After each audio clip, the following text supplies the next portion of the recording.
My 4-year-old son said a man came up from the basement to play with my wife when I was away. I installed cameras and caught my wife cheating and plotting to poison me for life insurance. I gathered evidence and set a trap so the police could arrest them both. That night, I was putting my 4-year-old son to sleep. Mateo's hair was messy on the pillow, and he looked at me with those huge eyes that always melted my heart. I tucked the blanket up to his chest, kissed his forehead, and was about to turn off the light when his little hand grabbed my arm. "Dad?" he whispered softly, almost as if sharing a secret. "When you leave, an uncle comes out of the basement to play with Mom." I felt something icy run down my spine. I froze, my hand still on the light switch. "Sleep, my dear love," I managed to say with a forced smile, giving him another kiss. I left his room with trembling legs. Soon after that night, I did something and 5 ambulances rushed to my house. But let me explain how I got to that point. Before we continue, subscribe to the channel and tell us in the comments what city you're watching us from. 8 years ago, I met lovely Samantha at an architecture conference. I worked as a civil engineer, and she was an administrative assistant at a large firm. She had a smile that lit up any room and a contagious laugh that made me fall in love in a matter of weeks. We got married the following year in a small but perfect ceremony. Mateo then arrived 3 years later and completed what I considered my ideal life. We lived in a 2-story house with a basement we used for storage and laundry. Nothing luxurious, but comfortable, enough for our family. Samantha stopped working when Mateo was born and became a stay-at-home mom. She always had dinner ready for me when I got home. The house was spotless, my clothes ironed. She was attentive, affectionate, the perfect wife. I earned quite well, around $90,000 a year, enough to give us a quiet life. I traveled occasionally for work, maybe 2 or 3 times a month, never more than 2 days in a row. Samantha never complained. On the contrary, she always saw me off with a long kiss at the door and welcomed me with the same tenderness. We had a routine. Sundays we had breakfast together in the garden. Wednesdays were movie nights. And Fridays we went out for dinner if we could get a babysitter. Everything fit perfectly, like a Swiss watch. I trusted her with every fiber of my being. Never, not for a second, did I suspect anything. Until that night, after leaving Mateo's room, I went downstairs trying to control my breathing. Samantha was in the living room watching TV, as always. She was wearing gray cotton pants and a simple white blouse. Her brown hair was tied back in a ponytail. She looked so normal, so innocent. "Is the little one asleep already?" she asked without taking her eyes off the screen. "Yes," I replied with the most neutral voice I could. I sat next to her on the sofa and pretended to be interested in the show she was watching. It was one of those crime series she loved. How ironic. My mind kept repeating Mateo's words over and over. An uncle comes out of the basement to play with Mom. Kids don't lie about things like that. They don't have the capacity to invent something so specific, but they also don't have filters. They say exactly what they see, without understanding the implications. I got up from the sofa pretending I needed to check some work emails. I went up to my office on the 2nd floor and locked the door. My hands trembled as I turned on the computer. I had to think clearly. I had to analyze this like the engineer I was, with logic and coldness. There could be an innocent explanation. Maybe Mateo had seen a repairman who came while I was out. Maybe he confused something he saw on TV with reality. Children have active imaginations. But then I remembered another detail. 3 weeks ago, Mateo had mentioned during breakfast that the flower uncle was very funny. Samantha had gone pale for a second before laughing and saying that Mateo was probably talking about the gardener who had come to trim the lawn. I didn't give it importance at the time. Now that memory took on a completely different meaning, and there was more. A month ago, I found a receipt from an expensive Italian restaurant in Samantha's jeans pocket when I was about to wash them. When I asked her, she said she had lunch there with her sister Diana to celebrate her birthday. I never checked. Why would I? I trusted her. Also, 2 months ago I noticed Samantha had started wearing a different perfume, more expensive, more sophisticated. When I asked her, she said a friend had given it to her. She had also started going to the gym 3 times a week. She said she wanted to get in shape. I encouraged her, proud that she was taking care of herself. God, what an idiot I had been. I stared at the ceiling of my bedroom for hours. Samantha slept beside me as if nothing was wrong, with the peaceful breathing of someone with nothing to hide. I, on the other hand, felt every heartbeat reverberate in my ears. Mateo's words repeated in my head over and over like a broken record. An uncle comes out of the basement to play with Mom. At 3 a.m., I couldn't take it anymore. I got up carefully not to wake Samantha and went down to the basement. I turned on the light and looked around. Old boxes, washing machine, dryer, tools, stored Christmas decorations. Everything seemed normal, but then I noticed something I'd never seen before. On the back wall, behind some cardboard boxes, there was a small window that opened onto the side garden of the house. It wasn't big, maybe 60 centimeters wide, but a person could definitely get through it if they moved the boxes. I approached and ran my hand over the frame. It was clean, too clean for a basement window that supposedly no one used. There was no dust or cobwebs. The lock was greased and moved easily. Someone had been using this entrance. I felt my blood run cold in my veins. I went back upstairs feeling like I was walking on cotton and poured myself a glass of whiskey in the kitchen. I needed to think clearly. I needed a plan. I couldn't just confront Samantha based on a 4-year-old's words and a clean window. I needed concrete evidence. Evidence that left no room for doubt. The next day, I behaved like the perfect husband. I got up at my usual time, had breakfast with Samantha and Mateo, gave my wife a farewell kiss, and left for work. But instead of going to the office, I drove to an electronics store on the other side of town where no one knew me. I bought 3 small security cameras, the kind that can be easily hidden and record in high definition. I also bought a device that would allow me to watch the recordings in real time from my phone. I spent almost $800, but I didn't care. I needed to know the truth, even if that truth destroyed me inside. That afternoon, I returned home early, inventing an excuse about a canceled meeting. Samantha seemed surprised but happy to see me. We had dinner together as a family. Mateo talked nonstop about his favorite dinosaurs. Samantha smiled and served him more food. Everything seemed so perfectly normal that for a moment I doubted myself. Maybe I was overreacting. Maybe my mind was creating monsters where they didn't exist. But those doubts shattered 2 days later. It was Thursday, and I had a scheduled business trip to another city, a new project that required direct supervision. Samantha packed my suitcase the night before, as she always did. She folded my shirts precisely, packed extra socks, even put a note that said, "I love you," in my jacket pocket. That morning, I woke up before dawn. Mateo was still sleeping soundly. Samantha accompanied me to the door and gave me a long kiss on the lips. "I'm going to miss you," she said with those eyes that once made me feel like the luckiest man on the planet. I lied too. I got into the car knowing that every word that came out of her mouth was a lie wrapped in fake affection. I drove to the airport as if I was really going to take the flight, but I didn't.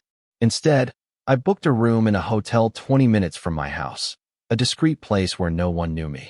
I paid in cash. I didn't want to leave any trace on the credit card that Samantha could check later. From the hotel room, I opened the app on my phone and accessed the cameras I had secretly installed 3 days earlier. One in the living room, hidden on the bookshelf between 2 old encyclopedias. Another in the hallway leading to the basement, hidden in a fake smoke detector I bought especially for that. The third outside, focusing on the side basement window, camouflaged among the garden plants. I had installed them when Samantha took Mateo to the park one afternoon. It took me less than an hour to set up the entire system. All morning I was glued to my phone screen as if my life depended on it. I saw Samantha preparing breakfast for Mateo. I saw my son playing with his cars on the carpet. I saw Samantha cleaning the house with that efficiency I had always found admirable. Everything normal, everything perfect. I almost convinced myself that I had lost my mind. Until 2 p.m., Samantha had just put Mateo down for his mandatory nap. I saw her on the living room camera. She stood in the middle of the room for a moment, as if listening to something. Then she took out her phone and wrote a message. Less than a minute later, she smiled. A smile I had never seen on her. It wasn't the sweet smile she gave me every morning. It was different, deeper, more authentic, more alive. She went to the bathroom, and when she came out 10 minutes later, she was wearing an emerald green dress I had never seen. Her hair, which she normally wore tied up, was down. She had painted her lips a deep shade. She looked radiant, beautiful, but she wasn't getting ready for me. At exactly 2:35, the outdoor camera captured movement. A man approached the basement window. He was tall, maybe 1.85 m, dark hair slicked back, athletic build noticeable even through his clothes. He wore dark jeans and a well-ironed gray shirt. In his right hand, he carried a bouquet of red roses. My stomach twisted violently. The man looked carefully both ways down the street, like someone who had done this enough times to know exactly when it was safe. He moved the boxes from outside with an ease that made me understand he knew the layout of my basement perfectly. He slipped through the window with fluid movements, without hesitating for a second. This wasn't the first time, nor the second, nor the 10th. I quickly switched to the interior hallway camera.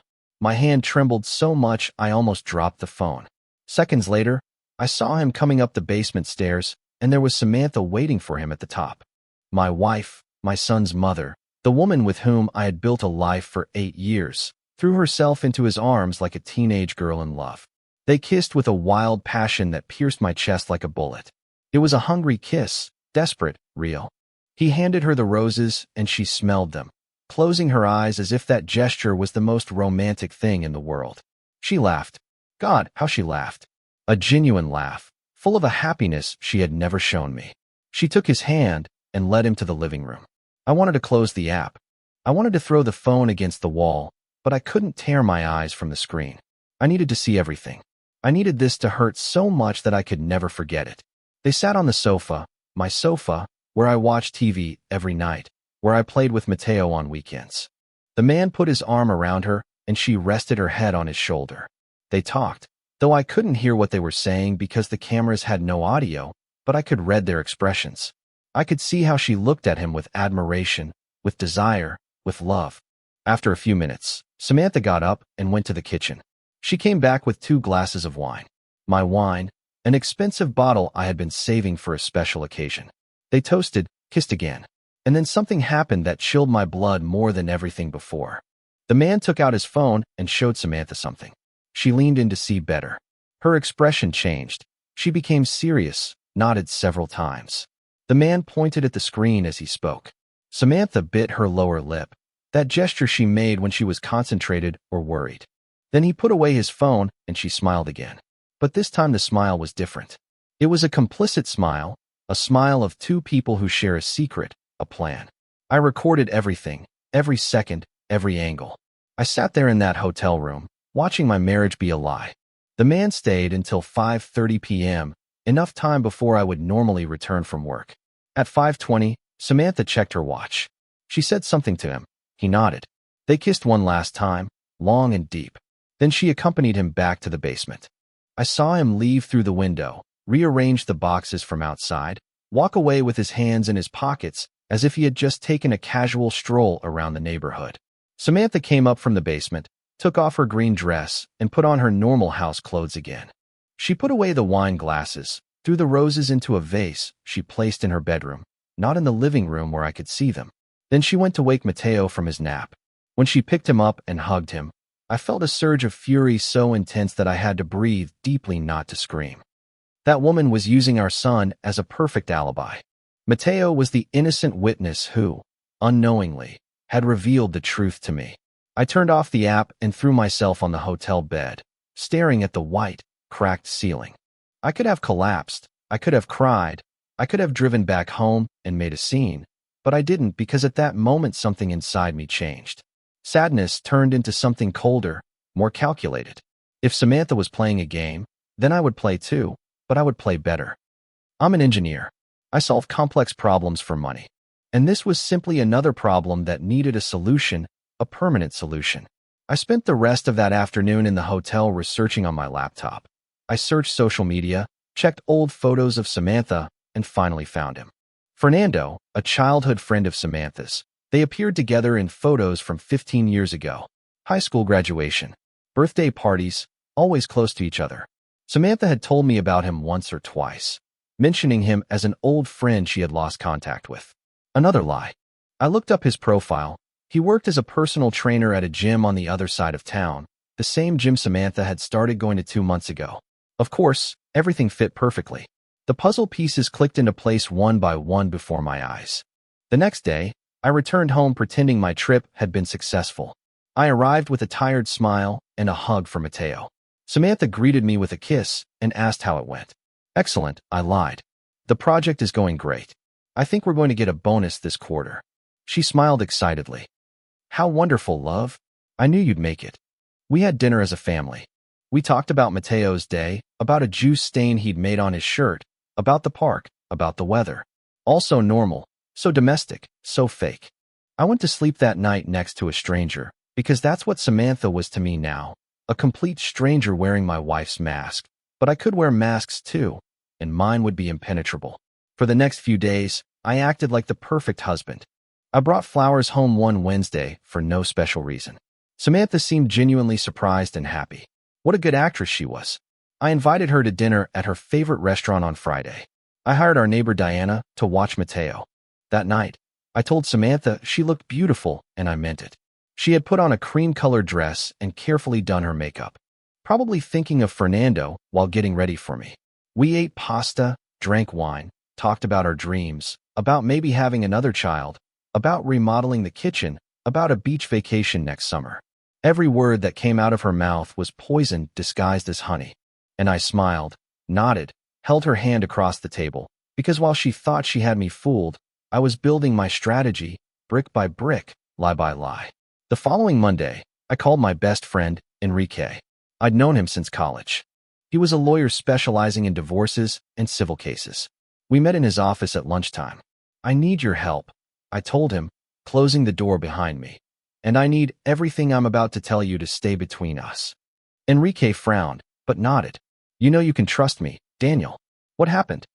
I showed him the videos, all of them. I watched as his expression changed from confusion to shock and finally to fury. That son of a b, he murmured. And Samantha, God, Daniel, I'm so sorry. I raised a hand. I don't need condolences. I need a plan. Enrique leaned back in his leather chair and looked at me attentively. What do you have in mind? I took a deep breath. I need to protect my assets. I need to make sure Mateo stays with me, and I need proof of everything that's happening, legal proof that can't be refuted. Enrique took out a notebook and started taking notes. We can do that, but it's going to take time. We have to be meticulous. Enrique opened a folder on his desk and began explaining the legal process to me. The first thing we need to do is document everything, every encounter, every suspicious movement. The videos you have are pure gold. But we need more. We need a pattern of behavior that shows this wasn't a one-time mistake, but something planned and sustained over time. I nodded as he spoke. We also have to review your finances, bank accounts, properties, investments, everything. If she's planning something, and from the way you described that conversation they had, it sounds like they're plotting something more than just an affair. Then we need to protect your assets before it's too late. Those words hit me like a punch. You think they're planning something against me? Enrique looked at me directly in the eyes. Daniel, I've been handling dirty divorce cases for 15 years. I've seen everything. Wives who slowly poison their husbands, lovers who help simulate accidents, couples who empty bank accounts and disappear. I'm not saying that's the case here. But that moment in the video where he shows her something on his phone and she nods with that serious expression, I don't like that at all. That's not just two people having an affair, that's conspiracy. My stomach churned. What should I do then? Enrique tapped his fingers on the desk, thinking. First, we're going to hire a private investigator, someone discreet who can follow Samantha and Fernando, document their encounters, their conversations, if possible, their movements. Second, we're going to review your will and your insurance policies. If there's anything strange there, we'll find it. Third, I need you to act completely normal at home. You can't give her the slightest hint that you suspect anything. If she thinks she's been warned, they'll change their plans or accelerate whatever they're up to. I rubbed my face with both hands. How long will all this take? Enrique sighed. If we want to do it right, at least 3 or 4 weeks. I know it's a long time to live that lie, but believe me, it will be worth it when we have everything we need to legally destroy her. We shook hands. I trust you, Enrique. He squeezed my hand tightly. We're going to protect you, brother, I promise. That same afternoon, Enrique introduced me to a private investigator named Julio. He was a man in his 50s, gray hair, average build, the kind of person who goes completely unnoticed in a crowd. Exactly what we needed. We met at a coffee shop far from my neighborhood. I showed him photos of Samantha and Fernando. I gave him their addresses, their routines, everything I knew. I need to know every time they see each other, where they go, what they do, who else they talk to, if there are text messages, emails, Any communication between them, I need copies. Julio wrote everything in a small notebook and the budget. Enrique interrupted. Unlimited. This is absolute priority. Julio nodded. Understood. I'll start tomorrow. I'll be sending you daily reports. I paid him a $5,000 advance in cash.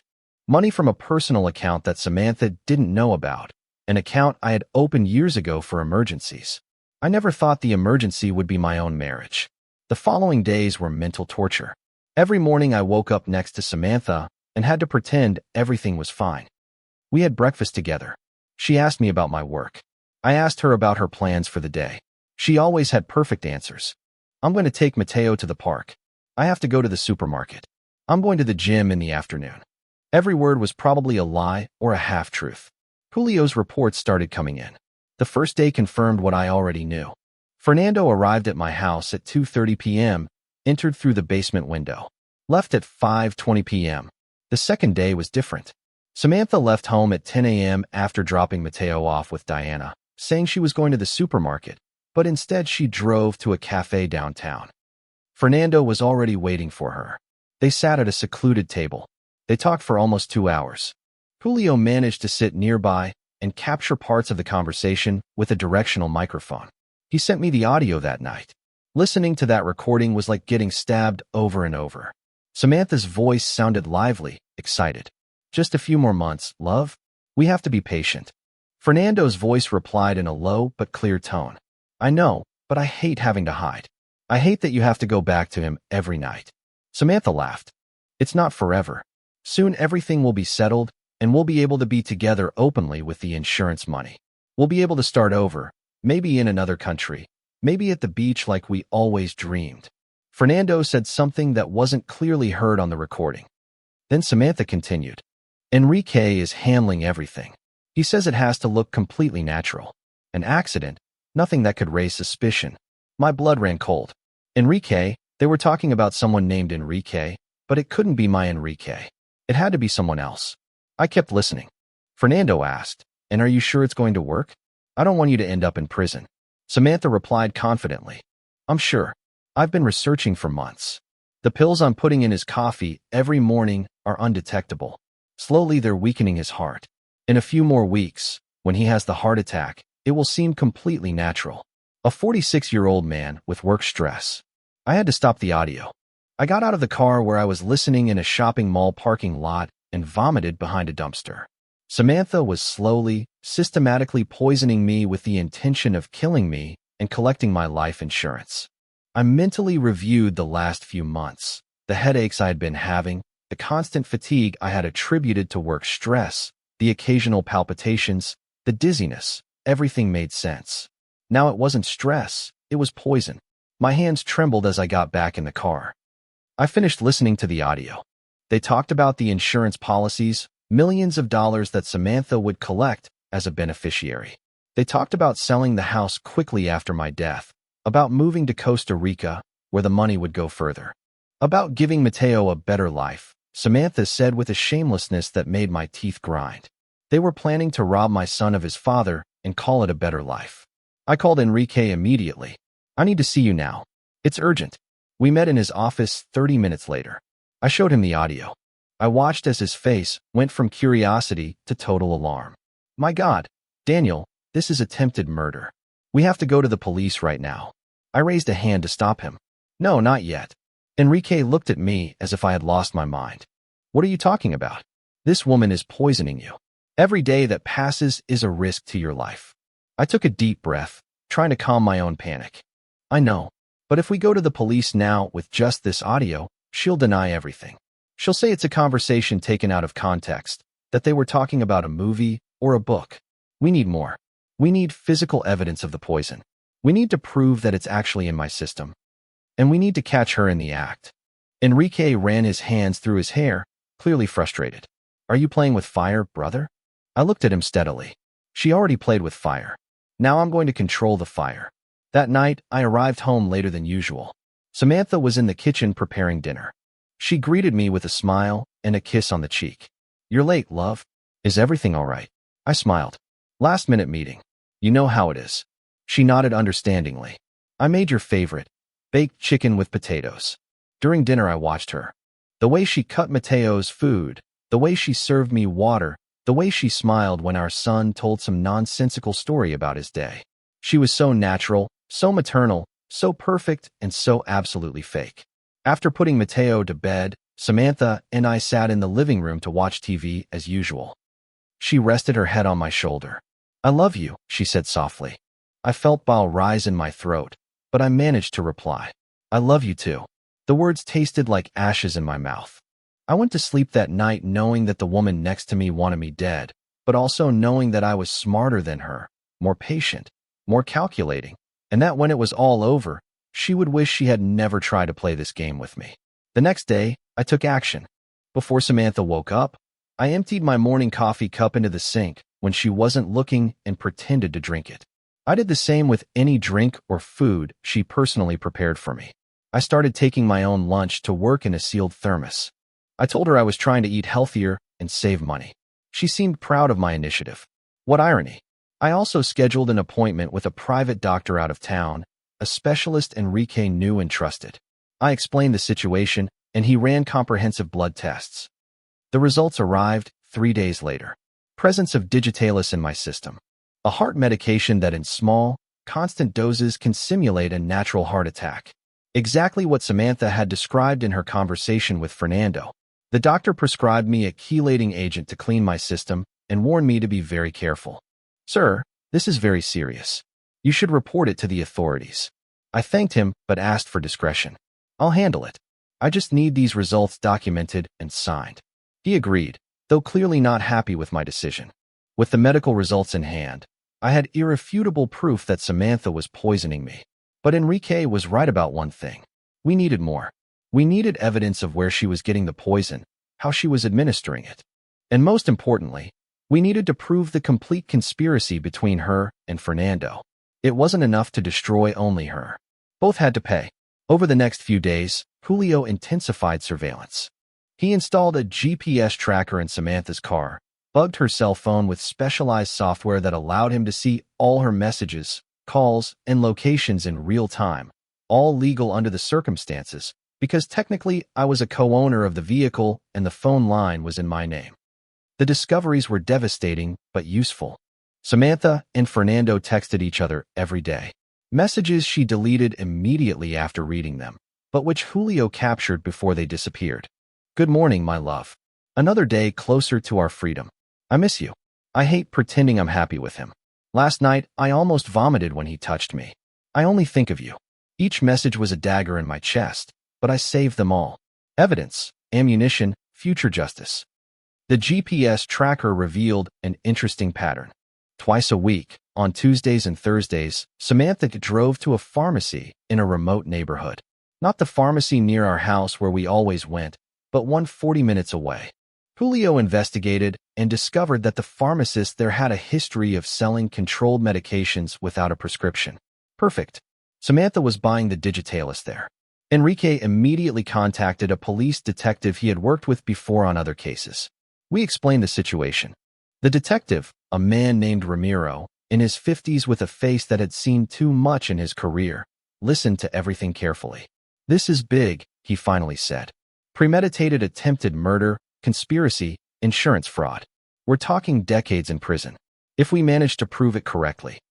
We showed him everything. The hidden camera videos, the audio recordings, the blood tests, the text messages, the GPS records. Ramiro whistled softly. "You've done an excellent job documenting everything, but we need the final blow. We need to catch them admitting everything in front of witnesses or in a situation where they can't deny anything." That's when I came up with the plan, a risky but perfect plan. I explained my idea to Enrique and Ramiro. Both were silent for a moment. Then Enrique spoke. "It's brilliant, twisted, but brilliant." Ramiro nodded slowly. "It could work, but the timing has to be perfect and you have to be able to act better than ever in your life." I looked at both of them. "I can do it. I've been acting for weeks. What's one more day?" We spent the next few hours refining every detail of the plan, every move, every contingency. We couldn't leave anything to chance. A week later, I put the plan into action. It was a Saturday morning. I told Samantha I felt strange, that I'd had chest pains during the night.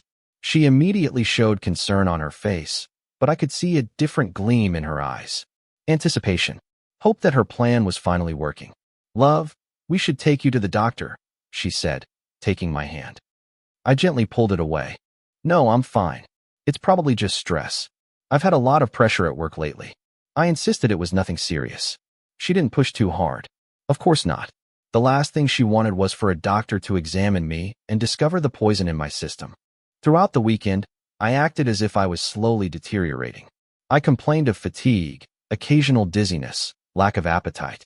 Samantha was attentive, solicitous, preparing me teas and soups, probably with extra doses of poison. I discreetly discarded everything when she wasn't looking. On Monday morning, I feigned being worse. I struggled to get out of bed. Samantha called my office saying I was sick and wouldn't be going to work. Perfect. Everything was going according to plan. That day, when she thought I was asleep in the room, I heard her talking on the phone in a low voice from the kitchen. I got up silently and approached through the hallway. "I think it's happening, Fernando. He looks very weak. Maybe this week." A pause. "Yes, I have everything ready. The insurance papers, the will. Everything is in order." Another pause. "I love you too. Soon we'll be together forever." I went back to bed before she discovered me. My heart pounded, but not from fear, from controlled rage, from absolute determination. On Tuesday, I decided it was time. I told Samantha I felt a little better and wanted to do something special. "Let's invite some friends over for dinner on Friday. It's been a long time since we've had people at home. It'll be fun." Samantha seemed surprised, but agreed. "Of course, love. Who do you want to invite?" I smiled weakly from the sofa where I was lying with a blanket. "Enrique and his wife, Sonia, our neighbors, Diana and her husband, maybe some people from my work. Nothing big, just a casual dinner." She nodded, though I could see a flash of discomfort in her eyes. She didn't like the idea of having witnesses around when I was supposedly getting worse, but she couldn't refuse without raising suspicion. "Perfect. I'll prepare something delicious." That night, I called Enrique and confirmed that everything was ready for Friday. He had already coordinated with Ramiro and his team. The whole operation was prepared. We just needed Samantha and Fernando to fall into the trap. On Wednesday, while Samantha was at the supermarket, I searched the entire house. I found the bottle of Digitalis hidden at the bottom of her underwear drawer, behind her bras, small white pills in an unlabeled bottle. I took photos from all angles without moving anything. I also found a folder hidden in her closet with copies of my insurance policies, my will, and documents about properties in Costa Rica in the name of an offshore company. She had everything planned months in advance. I photographed every document. When Samantha returned, I was back on the sofa watching TV as if I had never moved. On Thursday, I did something that cost me more than I expected. I took Mateo to the park, just the two of us. I pushed him on the swings. We built castles in the sand. We ate ice cream that stained his whole face. And as I watched him laugh and play without a care in the world, I felt my chest tighten. My son had no idea his mother was a monster. He had no idea she had planned to leave him fatherless. I hugged him tight that day. "I love you very much, champ," I told him. "No matter what happens, I'll always be here for you." He hugged me back with his little arms. "I love you too, Dad." At that moment, I knew I was doing the right thing, not just for me, but for him. Friday arrived, the day of the dinner. Samantha was busy all afternoon preparing food. She had made lasagna, salad, garlic bread, and an elaborate dessert. The house smelled incredible. She had put on a light brown dress and done her hair. She looked beautiful and completely oblivious to what was about to happen. The guests started arriving at 7 p.m. Enrique and his wife Sonia arrived first, then Diana and her husband. After that, 2 colleagues from my work with their partners. In total, there were 12 of us, including Samantha and me. Mateo was at Diana's mother's house for the night, something I had arranged in advance. I didn't want him to be present for what was going to happen. The dinner proceeded normally. Light conversations, laughter, wine. Samantha was the perfect hostess, serving food, refilling glasses, smiling, and participating in conversations. No one would have ever suspected that this charming woman was capable of poisoning her husband. At 8:30, when everyone had finished the main course and was relaxed with their glasses of wine, I got up from the table. "I want to make a toast," I announced. Everyone raised their glasses. Samantha looked at me curiously. I want to thank everyone for coming tonight. It's been a difficult time lately. I haven't been feeling well, and that has made me reflect on how important family and friends are. I paused, and I especially want to thank my wife Samantha for taking care of me, for always being there, for preparing my coffee every morning with so much love. I watched as her smile froze slightly, for making sure I take my vitamins, for worrying so much about my health. Her face began to pale. Somehow she knew that something wasn't right. I continued. In fact, I've been so grateful for her care that I decided to go to the doctor this week for a complete checkup. Just to make sure everything was fine. The silence at the table was now palpable. Enrique was watching me intently. The other guests seemed confused by the change in tone. Samantha had put down her glass and had her hands clasped in her lap. I took an envelope from my pocket and placed it on the table. The results were very interesting. I continued in a calm but firm voice. It turns out I have digitalis in my blood. Does anyone know what digitalis is? Enrique spoke as if genuinely surprised, though he knew perfectly well what was happening. It's a heart medication, isn't it? But you don't take anything for your heart, Daniel. I nodded slowly. Exactly. I don't have any heart condition. I've never been prescribed digitalis. So, the question is, how did it get into my system? Samantha stood up abruptly. Her chair screeched against the floor. I don't know what you're talking about. This is ridiculous. Her voice trembled. Maybe the lab made a mistake. Maybe they confused your samples with someone else's. I took out my phone and placed it on the table. Maybe it has something to do with this. I pressed play on one of the audios Julio had recorded. Samantha's voice filled the dining room. The pills I'm putting in his coffee every morning are undetectable. Slowly they're weakening his heart. In a few weeks, when he has the heart attack, it will seem completely natural. The silence that followed was absolute. You could hear a fly buzz. Everyone at the table looked at Samantha with expressions of shock and horror. Diana had her hand over her mouth. Sonia's eyes were wide open. My colleagues from work seemed unable to process what they had just heard. Samantha had turned white as a sheet. That's edited. It's fake. Someone manipulated my voice. Her voice was barely a whisper. Oh, really? I asked. And this is edited too? I played another audio. Fernando's voice this time. And are you sure it's going to work? I don't want you to end up in prison. And then Samantha responding, I'm sure. I've been researching for months. A 46-year-old man with work stress. The doctors won't even ask questions. Samantha began to back away towards the wall. No, this isn't happening. I looked around the table, but wait, there's more. Because she wasn't doing this alone. I projected from my phone to the living room TV, which was visible from the dining room. On the screen appeared the security camera videos. Samantha greeting Fernando at the basement door. The kisses, the caresses, the intimate conversations on my sofa. Some of the guests looked away uncomfortably. Others couldn't stop looking with morbid fascination. His name is Fernando, I explained in a controlled voice, though I felt like I was going to explode inside.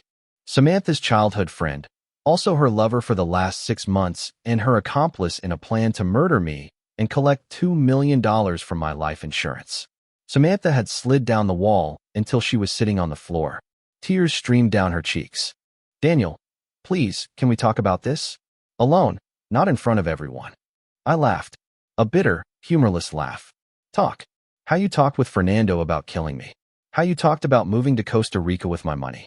How you planned to give my son a better life without his father. My voice had risen without me realizing it. Enrique stood up and put a hand on my shoulder. Calm down, Daniel. I took a deep breath. He was right. I couldn't lose control. Not now when I was so close. Samantha was still sobbing on the floor.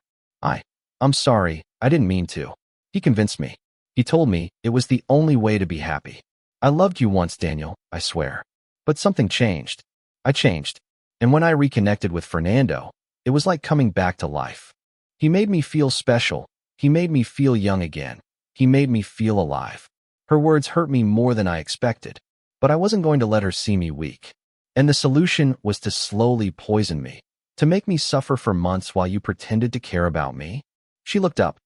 Her eyes were red and swollen. You weren't suffering that much. The doses were small. Just tiredness, headaches. Nothing terrible. Nothing terrible. I repeated incredulously. You were going to kill me, Samantha, to leave our son fatherless. And you say it's not terrible? She covered her face with her hands. I didn't think we'd go all the way. I thought maybe you'd leave, that maybe you'd find someone else, that you'd ask for a divorce and I could be with Fernando without all this mess. But it wasn't like that. Enrique intervened, because Daniel is a good man who trusted his wife, who never suspected anything until his own son innocently revealed the truth. At that moment, there was a knock at the door. I looked at my watch. Perfect timing. That must be our last guest of the night, I said, walking towards the entrance. I opened the door, and there was Detective Ramiro, accompanied by 2 uniformed officers. Behind them, handcuffed and flanked by 2 other officers, was Fernando. He looked destroyed.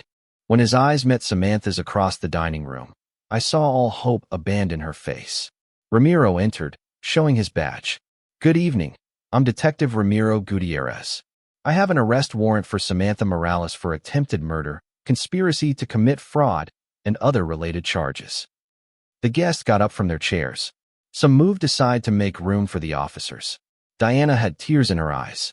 Samantha didn't resist when one of the officers helped her to her feet and put the handcuffs on her. She looked defeated, empty. Fernando has already confessed everything, Ramiro said. The purchase of Digitalis, the insurance plan, the properties in Costa Rica, everything. He tried to make a deal to reduce his sentence. I nodded without saying anything. Samantha looked at me one last time before they led her towards the door. Daniel, she whispered. What's going to happen to Mateo? I felt a pang in my chest. Despite everything, he was her son too. Mateo will be fine, I replied. He'll grow up knowing his father loves him more than anything in the world. And someday, when he's old enough to understand, I'll explain what happened and he'll decide for himself what to think of you. The officers took Samantha away. Fernando was put into another patrol car. Ramiro stayed a moment longer. We'll need you to come to the station tomorrow to sign some documents and give your formal statement. I nodded. I'll be there. When they left, I turned to my guests. Everyone was still in shock. No one knew what to say. Enrique was the first to break the silence. I think we all need a strong drink. There were some nervous laughs. Diana came over and hugged me. I'm so sorry, Daniel. I never imagined. If I had known anything. I patted her back. It's not your fault. She fooled everyone. She was a very good actress. The other guests began to say goodbye. It was obvious that the dinner had ended in the most dramatic way possible. Some patted me on the shoulder, others just an uncomfortable nod. Everyone promised to be available if I needed anything. When everyone left, only Enrique, Sonia, and I remained. I collapsed on the sofa. All the adrenaline that had kept my body tense for hours suddenly disappeared, leaving me exhausted. Enrique sat beside me. You did amazing.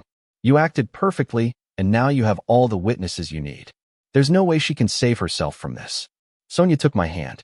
How do you really feel? I pondered that question. How did I feel? Betrayed, angry, sad, relieved, all at the same time. I don't know, I finally admitted. Part of me wanted to see her suffer more. I wanted to scream at her. But another part of me just feels tired of all this lying, tired of pretending. Enrique nodded. It's normal. You've been through something traumatic. Not only the betrayal and attempted murder, but also the burden of having to investigate and plan all this while living with your potential killer. Sonia squeezed my hand. But it's over. She'll pay for what she did, and you and Mateo will be able to start over. That night, after Enrique and Sonia left, I was left alone in the house, the same house where I had built a life with Samantha, where we had brought Mateo home from the hospital, where we had celebrated birthdays and Christmases, where we had made love countless times, and where she had meticulously planned my death. I walked through each room, seeing everything with new eyes. In the kitchen where she prepared my poisoned coffee every morning. In the living room where she received her lover while our son innocently slept in his room. In our bedroom where she slept peacefully, knowing she was slowly killing me. In Mateo's room, where our son, unknowingly, had revealed the truth that saved my life. I stopped in front of the basement window, the famous window through which Fernando entered and exited like a rat in the dark. I stared at it for a long time. Tomorrow I would call someone to permanently seal it. I didn't want a single physical reminder of what had happened here.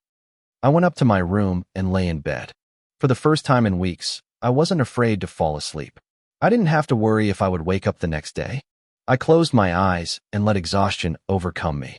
The following days were a whirlwind of legal activity, hours-long statements at the police station, interviews with prosecutors who reviewed every detail of my testimony, meetings with lawyers to discuss Mateo's custody and the divorce process. The media got wind of the story, and for a full week, it was news on all local channels. Wife tries to poison engineer for life insurance. Murder plot foiled thanks to 4-year-old son. Lovers conspire to kill husband and flee with millions of dollars. Each headline was more sensational than the last. Reporters called my phone, showed up at my door. They wanted exclusive interviews. They wanted photos of Mateo. I refused everything. I hired a privacy lawyer who sent them cease and desist letters. Eventually, they got tired and moved on to the next news story of the day. I tried to keep Mateo away from all that media circus. I told him that mom had to leave for a while because she had done something wrong and needed to think about her actions. He asked if she would come back soon. I told him I didn't know, but that I would always be there for him. He cried that night. I held him as he sobbed, asking why mom had left without saying goodbye. I felt my heart break into 1,000 pieces. Despite everything Samantha had done, to Mateo, she was still his mother, the only mother he knew, and I had been the one who took her away from him permanently. Samantha's mother called me a week after the arrest. She was crying hysterically. "Daniel, please, there must be a mistake. My daughter isn't capable of doing something like that. She loves you. She loves Mateo. This has to be a terrible misunderstanding." I wanted to scream at her. I wanted to tell her that she had raised a daughter who thought poisoning me was an acceptable solution to her marital problems, but I held back. I wouldn't gain anything by being cruel to a heartbroken mother. "Ma'am," I said, "I understand this is difficult for you, but your daughter confessed. There's irrefutable evidence. Audios of their conversations planning my death, videos of her with her lover, blood tests showing the poison in my system. It's not a misunderstanding, it's a fact." She sobbed louder. "Can I see Mateo? He's my grandson. Please, don't punish me for what Samantha did. He's all I have left of her now." I sighed. She was right about one thing. Mateo needed his extended family. He needed to know that not all the adults in his life were liars and traitors. "You can visit him, but under my supervision. And I don't want you to mention anything about what's happening with Samantha or the trial. When he's ready, I'll explain it to him in my own way and with words that a 4-year-old can process." She accepted gratefully between sobs. Grandma's visits became a regular and comforting thing. Twice a week she came home and played with Mateo for hours. She took him to the park where they ran together. She bought him chocolate ice cream, which was his favorite. She read books with him before bed and never, not once, mentioned Samantha unless Mateo asked first. When he did, she replied with gentle vagueness. "Mommy is busy, my love, but she loves you very much." I deeply appreciated her discretion and her ability to separate her personal pain from her grandson's needs. Meanwhile, I tried to establish a new routine with Mateo. We had breakfast together every morning. I took him to daycare before going to work. I picked him up in the afternoon, and we cooked dinner together, although my culinary skills were limited compared to Samantha's. On weekends, we went to the park, the zoo, the movies. I tried to fill the void his mother had left with my constant presence. It wasn't easy. There were days when Mateo asked about her with tears in his eyes. There were nights when he woke up crying, asking for mom. And I had no answers that could comfort him, nor could I lie to him or tell him a truth too horrible for his age. The trial was scheduled for 6 months after the arrest. Enrique explained to me the entire legal process during a meeting in his office. "With all the evidence we have, it's most likely that both Samantha and Fernando will try to reach a plea bargain with the prosecution to avoid going to trial. A public trial would be devastating for them. The videos, the audios, your testimony, the testimony of the dinner guests. The medical analyses, they have no chance of winning if this goes to court." And that's exactly what happened. 2 weeks before the scheduled trial date, both accepted guilty pleas in exchange for somewhat reduced sentences. Fernando received 15 years in prison with no possibility of parole before serving at least 10. Samantha received 20 years for being the primary instigator of the plan. Premeditated attempted murder, conspiracy to commit insurance fraud, administration of dangerous substances with intent to cause serious harm. The charges piled up one on top of another, forming an insurmountable mountain of legal guilt. 20 years meant Mateo would be 24 when she got out of prison. He would be a full-grown adult. He probably wouldn't even remember her as his mother by then. His memories of her would fade with time, becoming blurred images and vague sensations. When I was officially notified of the final sentences, I felt a strange mix of satisfaction and deep sadness. Satisfaction because finally there was justice, because the legal system had worked as it should, because Samantha and Fernando would pay for their terrible actions. But also sadness because once, what seemed like a lifetime ago, I genuinely loved that woman. Once I thought we would spend the rest of our lives together building a family, growing old in that house, watching Mateo graduate, marry, give us grandchildren. And now she would spend the next 2 decades in a prison cell thinking about the decisions that led her there. I wondered if she would ever feel true remorse, if she would ever understand the magnitude of the damage she had caused not only to me, but especially to our innocent son. I decided to sell the house 3 months after Samantha was sentenced. I couldn't keep living there. Every corner was contaminated with memories that now made me nauseous. The kitchen where she prepared my poisoned coffee with a smile, the living room where she kissed Fernando while I worked to support our family, the basement with that window through which her lover entered. Even our bedroom, where we had shared so many intimate moments, now felt unbearable. I hired a real estate agency and put the property on the market. It sold in less than a month to a young couple expecting their first child. I wished them better luck than I had had. With the money from the sale, I bought a smaller house in a different neighborhood on the other side of town. A house without history, without ghosts, without painful memories. It had 3 bedrooms, a large garden for Mateo to play in, and was near a good school. I decorated Mateo's room with his favorite colors. I bought new furniture for the whole house. I wanted this to be a new beginning for both of us. A place where we could build happy memories without Samantha's shadow haunting us. The move was difficult for Mateo. It was the only house he had known in his 4 years of life. "Why do we have to leave, Dad?" he asked as we packed his toys. I knelt down to his height and explained as best I could. "Sometimes we need changes, champ. New places, new adventures. And our new house has a huge garden where you can play. We can even adopt a dog if you want." His eyes lit up at the mention of a dog. "Really? I can have a dog." I smiled. "Really? You and I are going to choose one together." That promise made the transition a little easier for him. A week after we moved, I kept my word. We went to a local animal shelter and Mateo chose a brown mixed-breed puppy with white spots. He named him Rocky. From that day on, Rocky became his inseparable companion. They slept together, played together.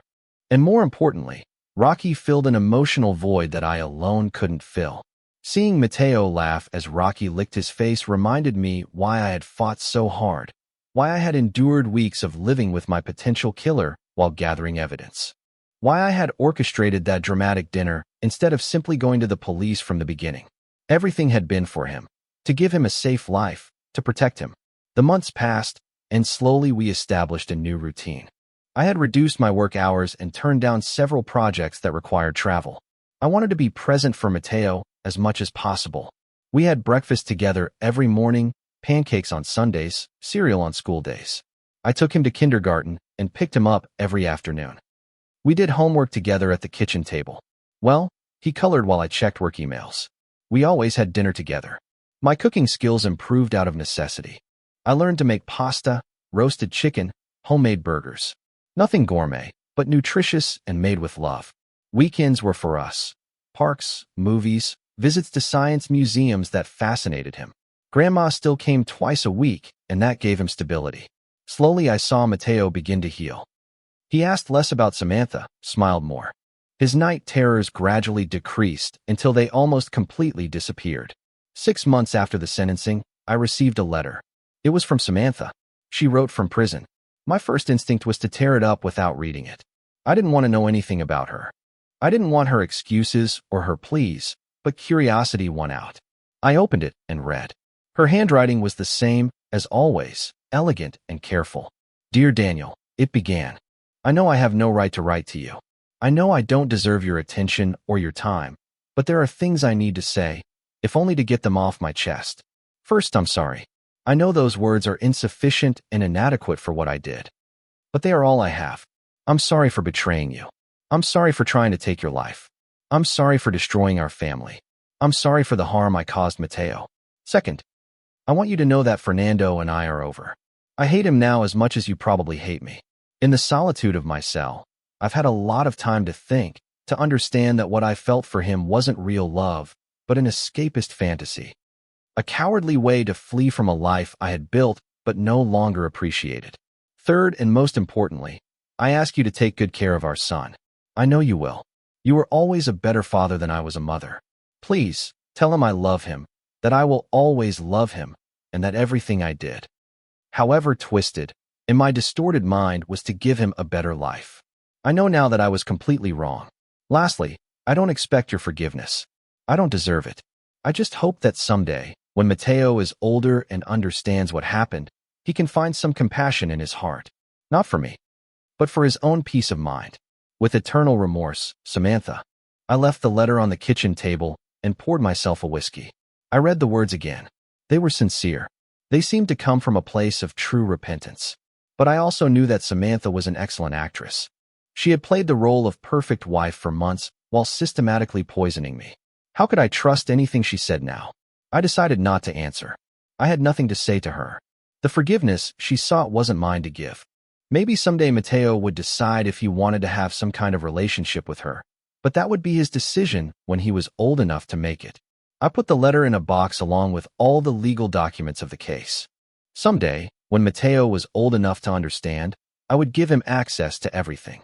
The recordings, the documents, the medical analyses, and yes, that letter too.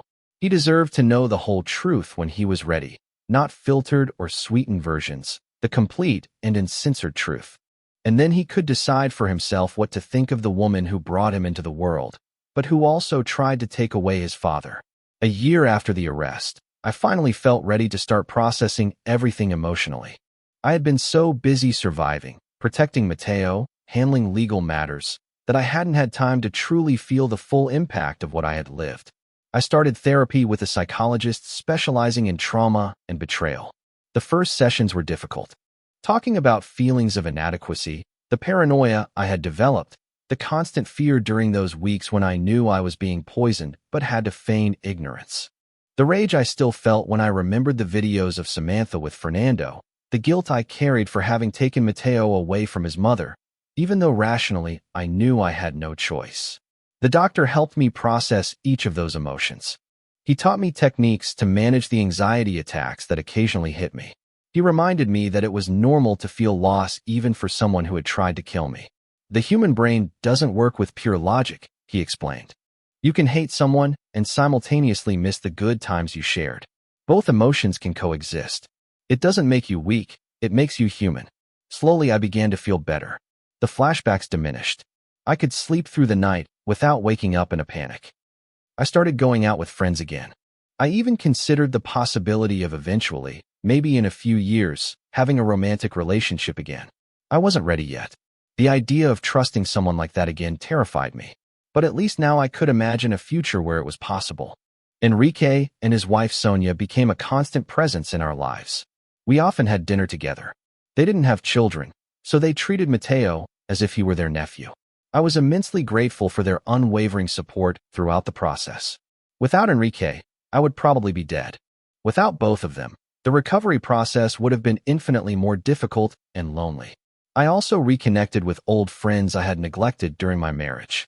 Samantha had always preferred that we socialize only with her circle. Now I understood why. It was easier to control the narrative when she also controlled the social relationships. 2 years after everything happened, Mateo turned 6 years old. We organized a party in the garden of our new house. I invited his schoolmates, his grandmother, Enrique and Sonia, Diana, and her family. There were balloons everywhere, an inflatable castle, and a huge dinosaur-shaped cake, because Mateo was still obsessed with them. Seeing my son run happily among his friends with Rocky chasing him and barking excitedly filled me with a peace I hadn't felt in years. This was the future I had fought to protect. This joy, this innocence, this simple, beautiful life. As we cut the cake and everyone sang happy birthday, Mateo looked at me with those bright eyes and said, "Thank you, Dad. This is the best birthday of my life." I had to blink fast to hold back tears. "You're welcome, champ. You deserve this and much more." That night, after everyone left and Mateo finally fell asleep, exhausted but happy, I sat in the garden with a beer. The stars shone above. Rocky slept at my feet. And for the first time since that night, when Mateo told me about the uncle in the basement, I felt that we had truly survived, not just physically, but emotionally. We had built something new from the ashes of our old life. Mateo began to ask more specific questions about Samantha as he grew older. Why doesn't my mom live with us? Why do my friends have moms, but I don't? Did I do something wrong to make her leave? Each question was a stab to my heart. I answered him with age-appropriate truths. Mom made very big mistakes. She hurt people, and now she's in a place where they're helping her understand why what she did was wrong. No, son, you didn't do absolutely anything wrong. This has nothing to do with you. The problems were between the adults. She loves you in her own way. But sometimes love isn't enough when someone does very bad things. They weren't perfect answers. He would probably need therapy someday to process all of this properly, but for now they were enough for a 6-year-old. One day, sitting on his bed before sleep, Mateo asked me, "Dad, are you going to leave me too?" My heart broke. I knelt in front of him and took his little hands in mine. "Listen carefully, Mateo. I will never, ever, under any circumstances leave you. I'll be here every day when you wake up, when you go to school, when you come home, when you go to sleep. Always. That's a promise I can make to you with total certainty." He hugged me tight and I held him, feeling his little heart beat against my chest. I started dating someone when Mateo was 7. Her name was Estella. I met her in a coffee shop where I occasionally worked from my laptop. She was a primary school teacher, 10 years younger than me, with a genuine smile that lit up her whole face. I didn't rush it. We went slowly, casual coffees, then dinners, then walks in the park. I told her my complete story on our 5th date. Everything.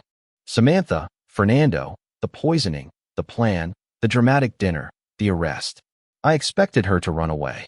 Instead, she took my hand across the table and said, "You've been through something terrible, but you also showed incredible strength and, most importantly, you protected your son.